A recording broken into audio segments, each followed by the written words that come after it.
we finally got to an episode where Jarvis and I are going to fight. Jarvis and I are going to fight this episode.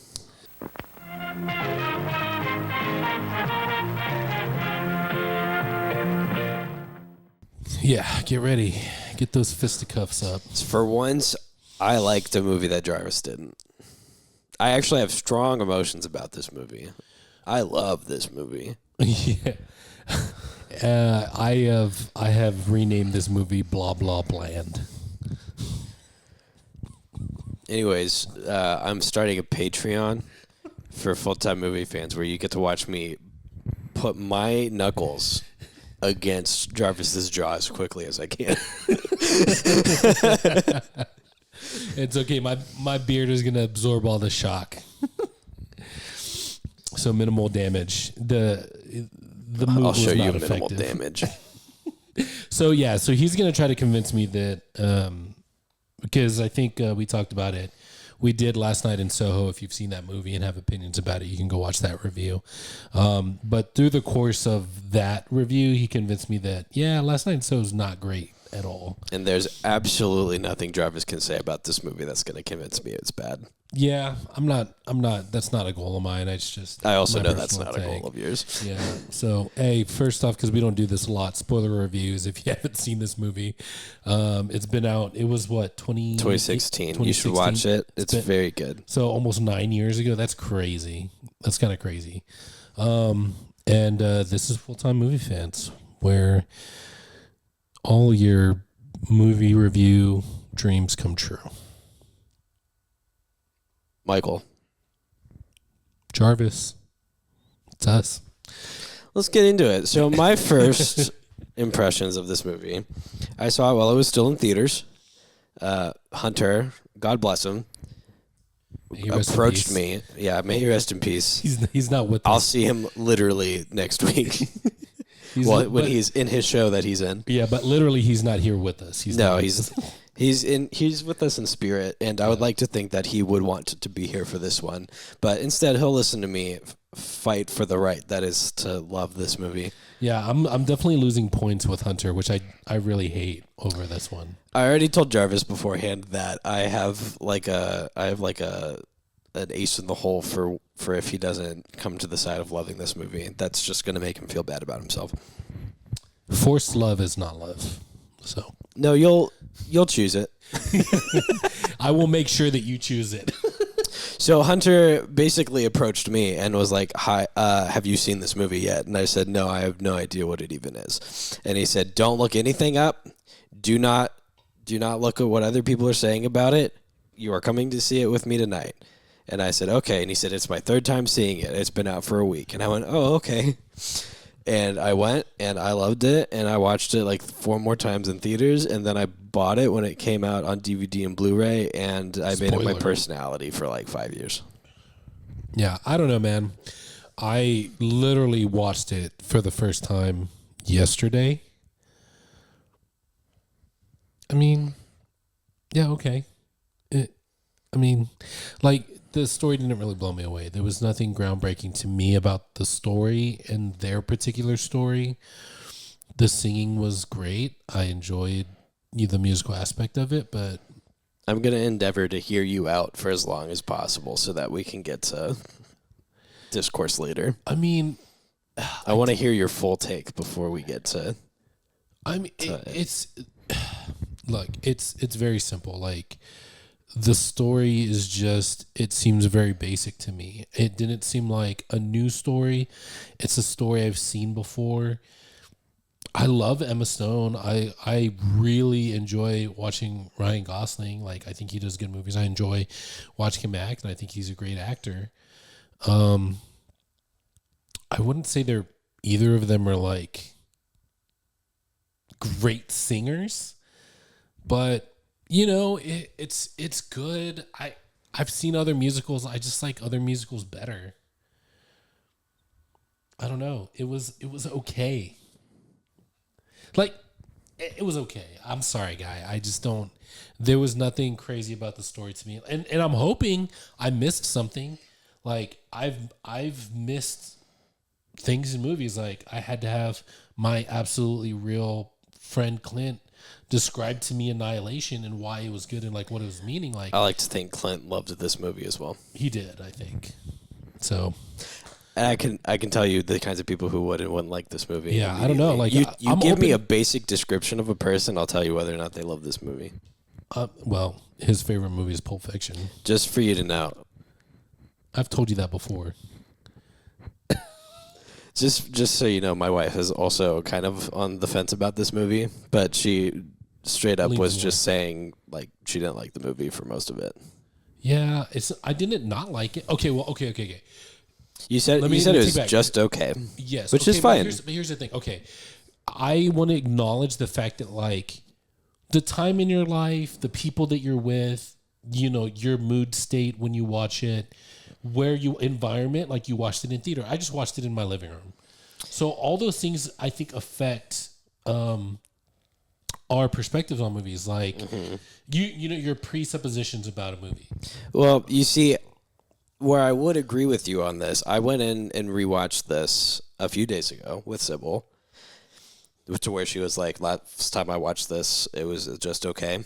And the whole time, I said that we should watch this movie just because we're going to LA next week, and I wanted to get a couple of little things in there just to be excited about it. I remember it being a very LA heavy movie, which I'm sure you can agree to.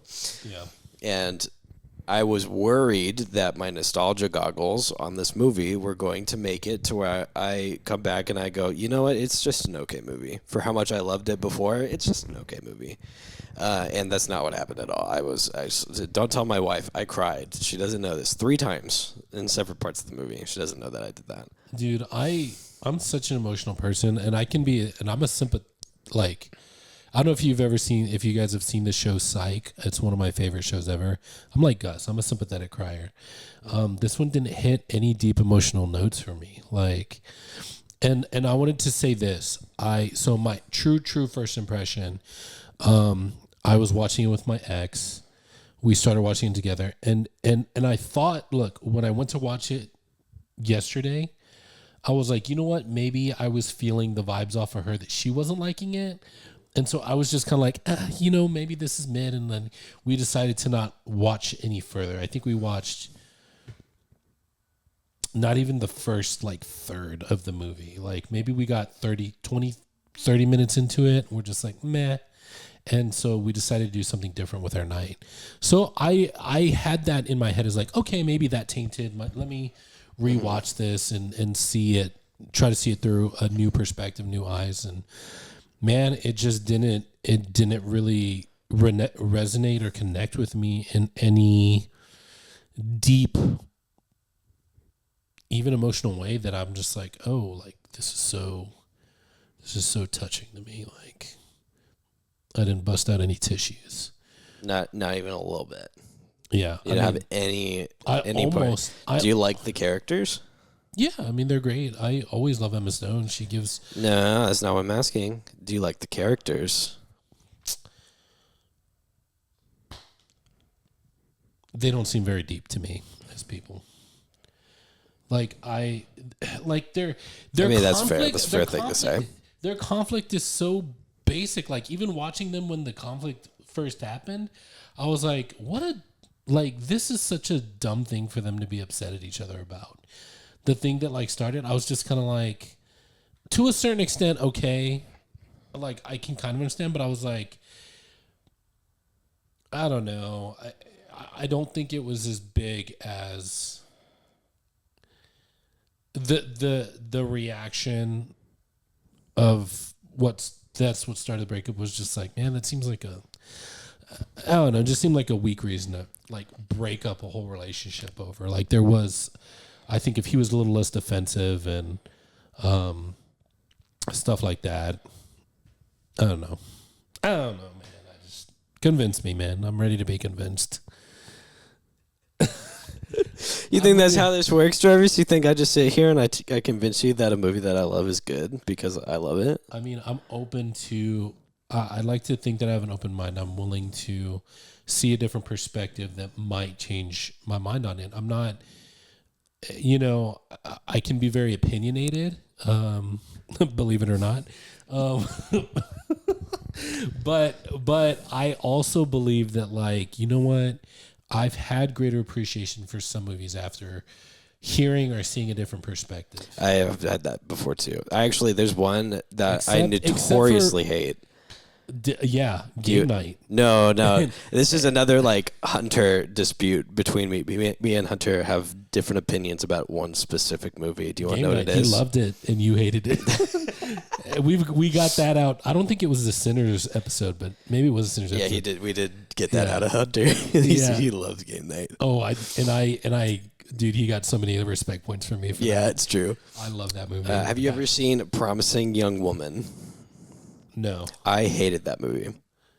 And Hunter, after I talked to him about it, he was like, you are looking at it in a very different way than I think it's intended. Yeah.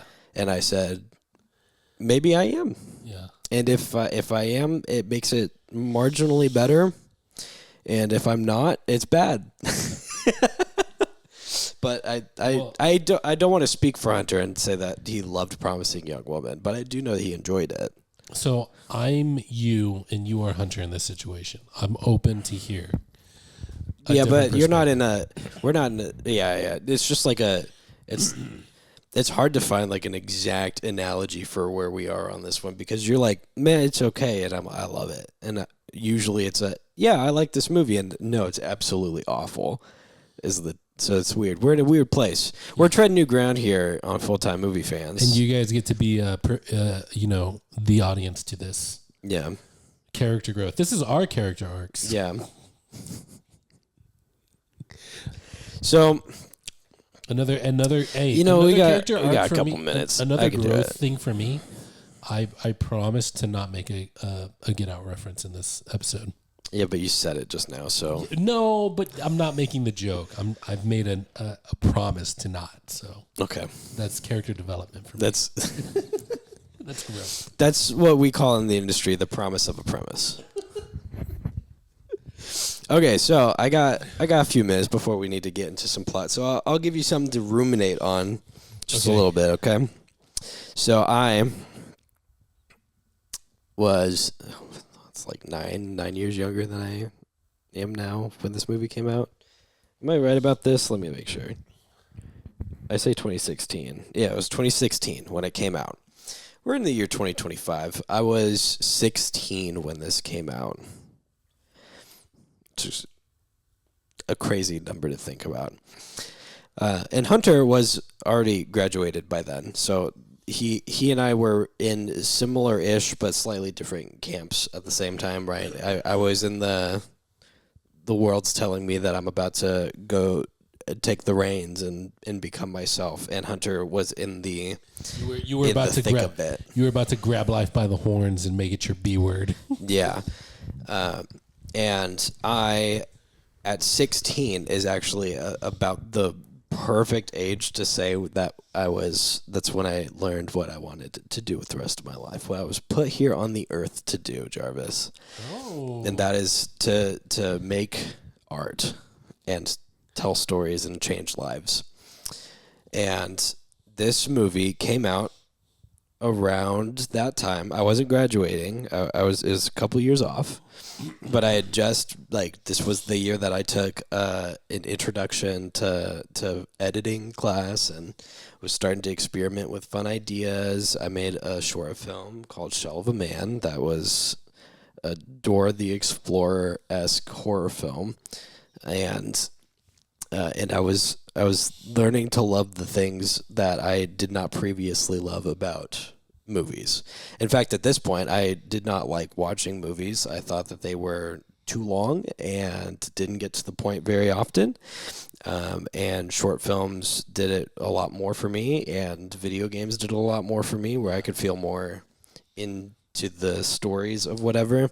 And I spent a lot more time learning about how movies were made than I did actually watching movies. Like a lot. Like my days at school were cooking up fun things to make with the footage I got from my AV class to edit with. And when I would get home, I would pop on my TV and put on Film Riot, which is Let's see. which is a filmmaking YouTube channel that's like, hey, this is how you do this with like $20.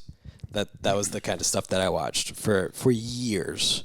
That was the rest of my high school experience, was that. While still doing, like, I was in theater. I had friends that helped me make stuff in my free time. And that's how I absorbed things for a long time, was through the eyes of, this is what I'm going to do for the rest of my life. And I'm going to do anything that I can to make it happen. Right? So that I want you to ruminate on that.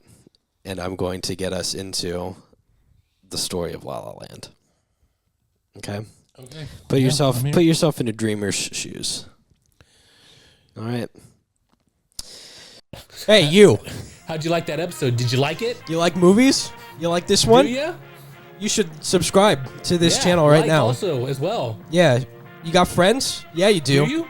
Hopefully. Show it to them. Prove Show it. this to them. Prove it to us you got friends. There's other videos to watch too. Why don't you watch those if you're so cool? Yeah, prove you're not a bot. Leave a comment. Nerd.